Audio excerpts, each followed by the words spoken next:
எல்லாருக்கும் வணக்கம். இது வந்து ஒரு ப்ரமோஷன் வீடியோ தான். இதுவரைக்கும் நம்ம சேனல்ல வந்துட்டு ஒரு மூவி ப்ரமோஷனோ, இல்ல எந்த ஒரு ப்ராடக்ட் ப்ரமோஷனோ நம்ம பண்ணதில்ல. ஆனா ஃபர்ஸ்ட் டைம் ஒரு மூவி பத்தி நான் சொல்றேன்.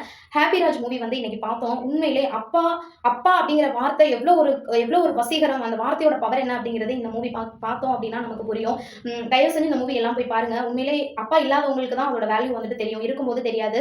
பர்சனலா எனக்கு அப்பா அப்பா இறந்து 10, 14 வருஷம் ஆயிடுச்சு. நான் அந்த படத்த பார்த்துட்டு இருக்கும்போதே எனக்கு வந்து நெறைய எனக்குள்ள ஓடிட்டு இருந்தது.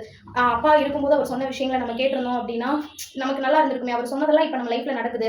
அப்போ நம்ம கொஞ்சம் லிசன் பண்ணியிருக்கலாம் அப்படின்னு சொல்லி தோணுது. அதே மாதிரி அவர் இருக்கும்போது, அவருக்கு பிடிக்காம நம்ம பண்ண சில விஷயங்களுக்கு சாரி கேட்கணும் அப்படின்னு தோணுது. ஆனா இப்போ அந்த சாரி கேட்டாலும், அத ஏத்துக்கிறதுக்கோ, இல்ல அத தெரியப்படுத்துறதுக்கோ அவங்க உயிரோட இல்ல. ஆனா இந்த மூவில வந்து ஒரு அப்பா வந்து நம்ம எவ்வளோ வேல்யூ பண்ணணும்.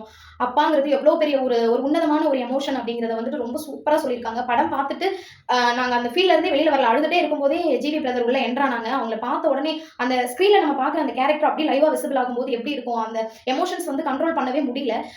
அப்படியே சடனா போய் அவர்கிட்ட அந்த எமோஷன்ஸோட போய் பேசும்போது, அவரும் ரொம்ப வந்துட்டு அப்படியே அப்செட் ஆயிட்டாங்க. அதுக்கப்புறம் அந்த மூவியோட ரிவ்யூ எல்லாம் அந்த தியேட்டர்லயே குடுத்துட்டு நாங்க வந்தோம். உண்மையிலேயே சொல்றேங்க, இந்த வீடியோ எத்தன பேர் பார்க்குறீங்க அப்படின்னு எனக்கு தெரியாது. கண்டிப்பா வந்து ஹேப்பிராஜ் மூவி போய் பாருங்க. ஃபேமிலியோட போய் பாருங்க.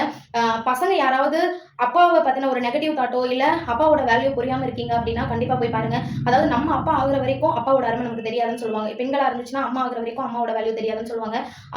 அப்பா அப்படிங்கிறது அது வெறும் வார்த்தை இல்லங்க. அது வந்துட்டு ஒரு ஒரு உணர்வு. அந்த ஒரு இடத்த ஃபில் பண்றதுக்கு அப்பா அப்படிங்கிற ஒரு ஒரு பெர்சனால மட்டும் தான் முடியும். அது வேற யாருனாலயும் ஃபில் பண்ண முடியாது. அழகா எமோஷன்ஸோட ஃபர்ஸ்ட் ஹாஃப் ஃபுல்லா ஜாலியா கொண்டு போய் லாஸ்ட் ஹாஃப் கிட்டத்தட்ட ஒரு 70% வரைக்குமே ஜாலியா தான் போகுது. பட் நம்ம வெளியில வரும்போது அப்பாவோட அட்லீஸ்ட் ஒரு செல்ஃபியாவது எடுக்கணும்னு உங்களுக்கு தோணும். அந்த அளவுக்கு ஒரு பெரிய எமோஷன் மூவி. அப்பாவ நேசிக்கிற எல்லாரும் கண்டிப்பா போய் ஹேப்பிராஜ் படம் வந்து பாருங்க. Thank you.